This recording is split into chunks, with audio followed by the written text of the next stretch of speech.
Eu me chamo Cipriano Lucchesi, eu fui professor muitos anos aqui da Faculdade de Educação e eu venho conversar um pouquinho com vocês sobre o educador em geral, mas vocês todos estão comprometidos com esse Pacto Nacional de Alfabetização na idade certa.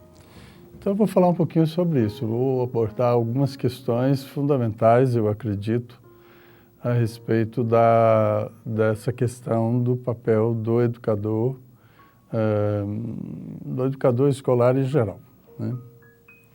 A primeira coisa que eu quero colocar como pano de fundo para vocês todos é a compreensão de que nós somos aquilo que nós aprendemos. Ou seja, eu estou aos 70 anos de idade, eu sou aquilo que eu aprendi ao longo desses anos. Como pessoa, como pai, como avô, como marido, como professor, como profissional, enfim, nós somos aquilo que nós aprendemos ao longo da existência. Seja estudando, seja trabalhando, seja convivendo, seja, enfim, né, dos diversos modos. E isso leva a pensar que cada um de vocês, cada ser humano, faz essa mesma trajetória, por caminhos um pouco diferentes cada um de nós, né? Mas cada um faz essa trajetória de se constituir através da aprendizagem. Qual que é a importância disso, desse pano de fundo, dessa compreensão? É de que nós todos, nós educadores, e no caso vocês especificamente que trabalham com alfabetização, nós todos trabalhamos para que crianças, adolescentes e adultos aprendam. E à medida que nós trabalhamos para que eles aprendam, nós estamos trabalhando com essa finalidade, né? De que eles aprendam e ao aprender, se desenvolvam e, ao se desenvolver, se constituam como seres humanos, como cidadãos, como profissionais, como pais, mães que vão ser ou que já são e assim por diante. Então, nós temos como educadores, nós temos um papel fundamental na vida das pessoas e na sociedade como um todo, né? Na medida que o desempenho na vida desses educandos, sejam eles infantis, sejam eles adolescentes, sejam eles adultos, esses educandos vão aprender, vão se desenvolver, a depender do nosso desempenho como educador escolar. Claro, poderá se pensar assim, mas o ser humano aprende em tantos outros lugares, com certeza. Mas tem um lugar especial chamado escola, que tem a função de transmitir, propiciar as condições da aprendizagem da herança sociocultural que a humanidade já criou em termos de convivência, em termos de compreensão, em termos de arte, em termos de ciência, em termos de tecnologia.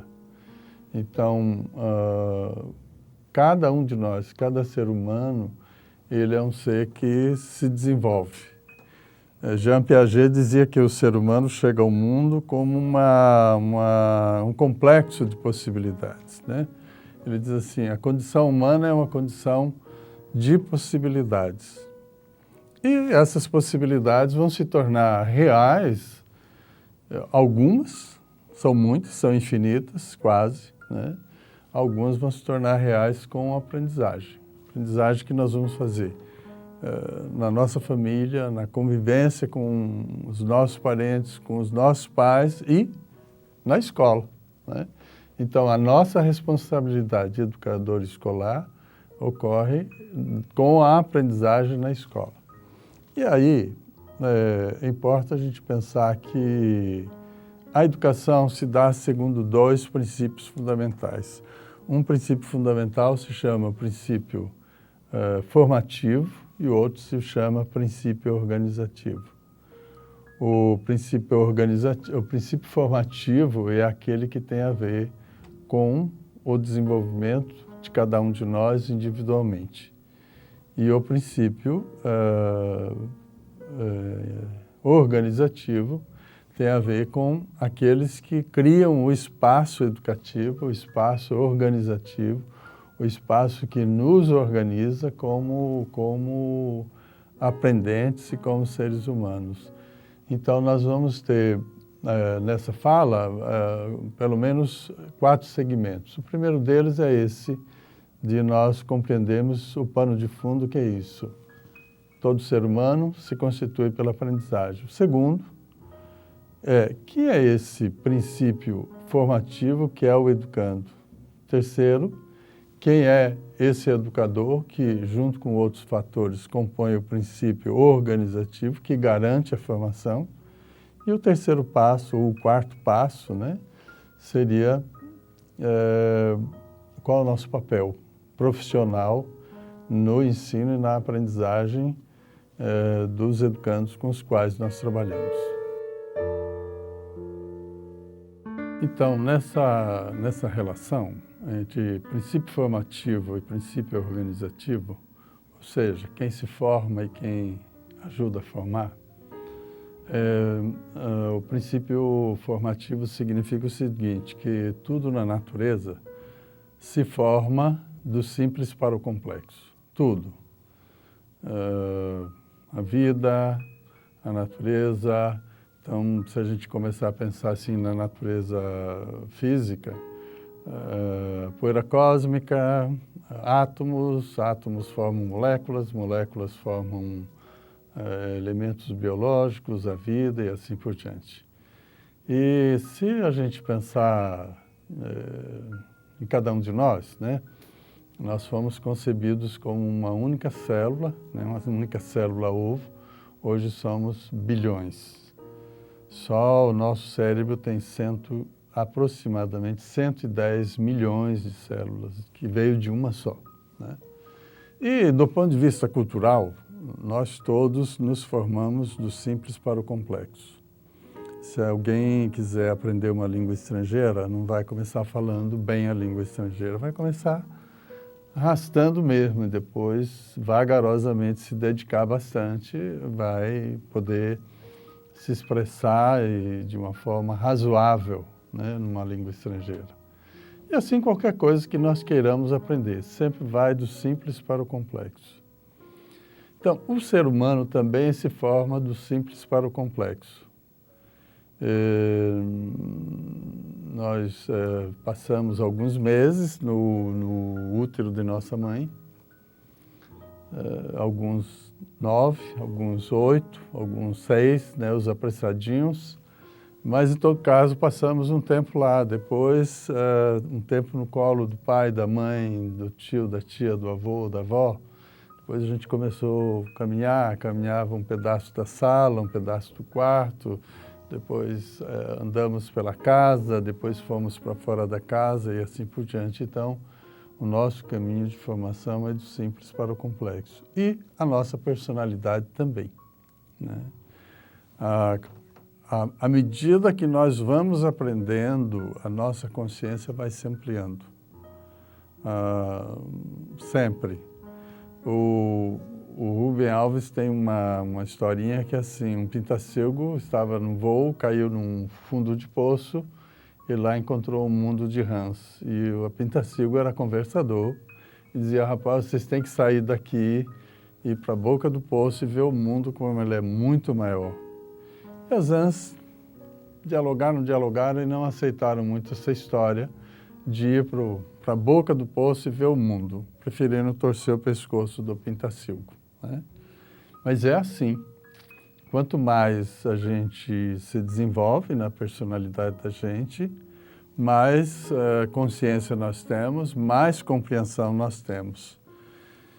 E agora vamos imaginar que cada criança, cada adolescente, cada adulto com quem cada um de nós trabalha como educador está fazendo esse caminho, essa viagem, né, de aprendizagem e, por aprender, ampliar sua consciência e, por ampliar sua consciência, se tornar um ser humano mais senhor de si, mais senhor das suas relações, mais senhor da sua profissão, mais senhor daquilo que sabe fazer, daquilo que pode fazer para o bem de si mesmo e para o bem do outro.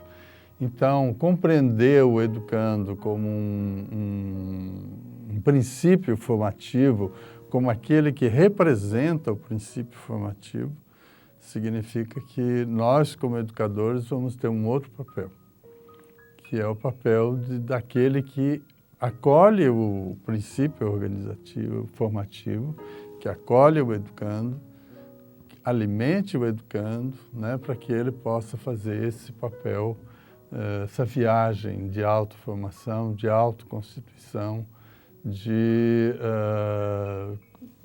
transformação cada vez mais, né, da sua experiência bem simples para uma experiência complexa, de uma consciência restrita que começa no útero da nossa mãe, na nossa casa, na nossa rua, no nosso bairro, na nossa cidade, nas outras cidades, né, e pelo mundo afora.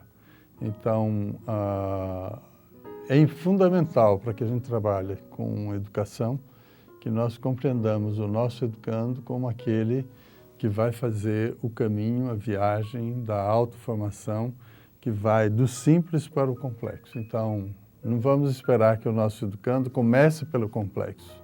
Ele começa pelo simples mesmo e vagarosamente vai galgando aprendizagens, vai ampliando o seu estado de consciência. Então, o outro ponto é se na relação pedagógica existe um princípio formativo que é representado, é expresso pelo educando, existe um princípio organizativo que é aquele que dá o contorno ao contexto da aprendizagem, né? O primeiro princípio organizativo na nossa vida é biológico, é o útero da nossa mãe. O útero não permite a gente crescer para o tamanho que nós temos hoje, né? Então, ele conforma, né? Nós nos organizamos conforme a possibilidade do útero da nossa mãe. E depois os espaços se ampliam, o colo da mãe, o colo do pai, do avô, da avó, do tio, do amigo, da amiga, né? Então, o espaço se amplia um pouquinho, mas é um espaço que nos contém. Seja o espaço das pessoas e seja o espaço físico mesmo, geográfico, que nos contém e nos dá configuração, né? Não vamos falar do espaço geográfico, todos nós sabemos que nós aprendemos com tudo que existe em torno de nós, as dificuldades, as facilidades, as plantas, as paredes, as portas, as escadas, nós aprendemos com tudo isso, né? E com as pessoas. O que nos interessa aqui mais diretamente nesse momento é o princípio organizativo como as pessoas que criam um espaço onde nós nos educamos. E o educador, ao lado de pai, mãe, vigário, pastor, etc., etc., o educador escolar, ele tem um papel especial como princípio organizador da aprendizagem dos educandos. Então, o princípio organizativo, ele cria um espaço, uma continência onde se dá a aprendizagem. E, em primeiro lugar, essa continência precisa ser acolhedora. Ou seja, é preciso que o educador reconheça cada educando como ele é e aceite cada educando como ele é no ponto de partida. Digo no ponto de partida é quando ele chega até junto de nós. Depois ele vai fazer o caminho de aprendizagem. Mas quando ele chega, ele precisa ser acolhido como ele é. Branco, preto, rastafari, punk, gordo, magro, tímido, expansivo, seja lá o que for, nós educadores temos o papel de acolher o educando como ele é. Ele vai ser outra coisa na relação nesse espaço organizativo que nós vamos criar, né? O segundo papel nosso é nutrir. Se eu vou educar, eu preciso de nutrir o educando. Evidentemente que não é com pão, leite, arroz, feijão, pode até ser isso na merenda escolar, mas na sala de aula é nutrir com o melhor conhecimento, a melhor qualidade daquilo que nós sabemos, seja na área profissional própria que nós trabalhamos, seja na vida, na experiência da vida. Então, nós vamos oferecer ao educando o melhor que nós temos. O terceiro papel é sustentar, é garantir ao educando o tempo necessário para que ele aprenda. E não adianta nada a gente dizer assim, eu dou uma aula e eles deveriam aprender? Não necessariamente. Dar aula não significa ensinar. Ensinar significa eu oferecer o conteúdo, sustentar a aprendizagem do conteúdo, garantir o tempo necessário para a aprendizagem do conteúdo. Então, o terceiro papel fundamental do educador é sustentar a aprendizagem do educando. Não aprendeu ainda, ensina de novo. Tem dificuldade, ensina de novo, não é? Porque é essa sustentação que vai garantir uma aprendizagem satisfatória de um conteúdo qualquer que cada um de nós ensine. E o quarto papel do educador, como princípio organizativo na formação do educando, é confrontar o educando.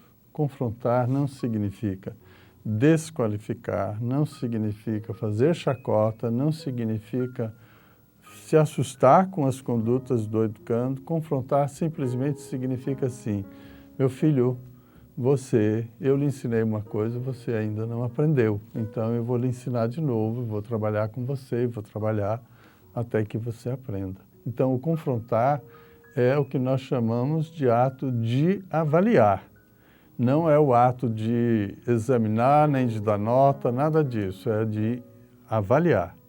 Ou seja, eu estou verificando a qualidade da aprendizagem do educando. Se a qualidade não é satisfatória ainda, eu vou intervir mais um pouco. Se ela já for satisfatória, então a gente pode ir para frente. Só vou repetir para terminar. O educador é o princípio organizativo e como princípio organizativo e adulto da relação pedagógica, ele acolhe, nutre, sustenta e confronta. Então, como princípio organizativo em relação ao educando, que é o princípio formativo, existe um papel fundamental do educador, que é investir na qualidade da aprendizagem do educando.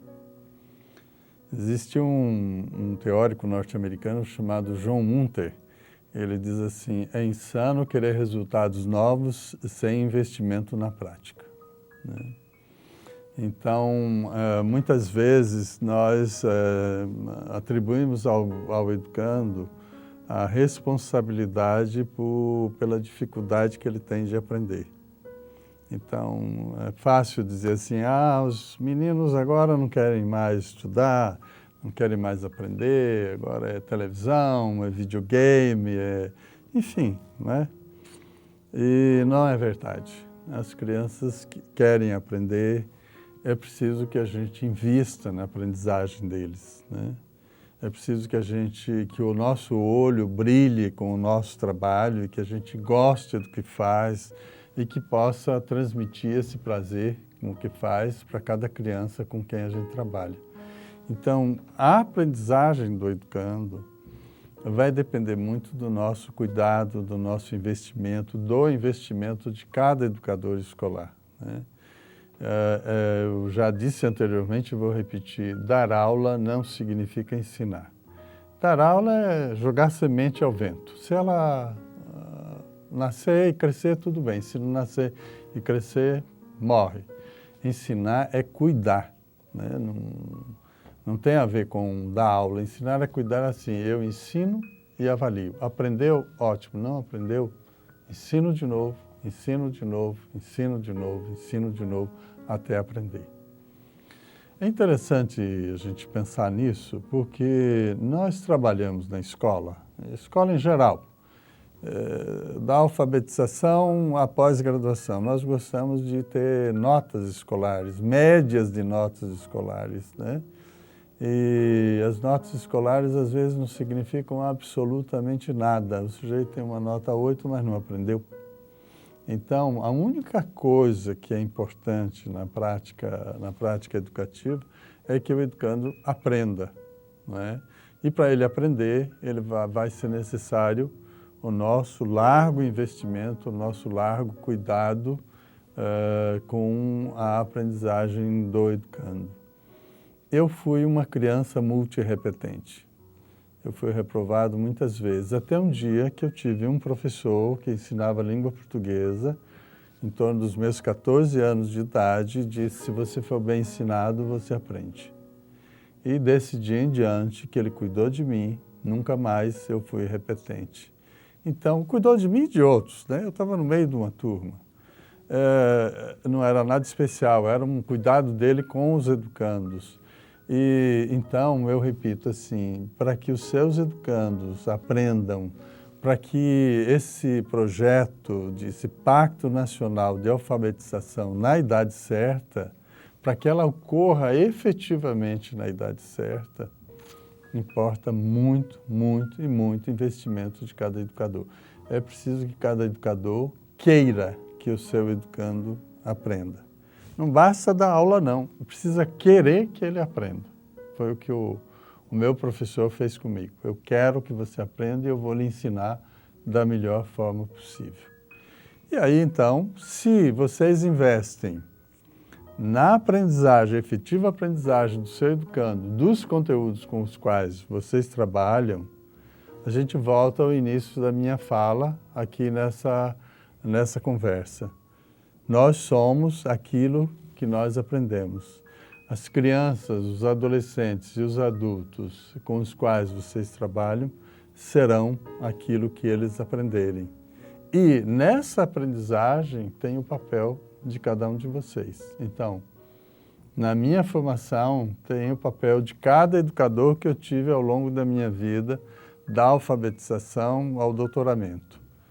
Cada criança, cada adolescente, cada adulto terá o papel de vocês na formação deles, na aprendizagem deles, na autoconstituição de cada um deles, porque em aprendendo se desenvolvem e se constituem, né?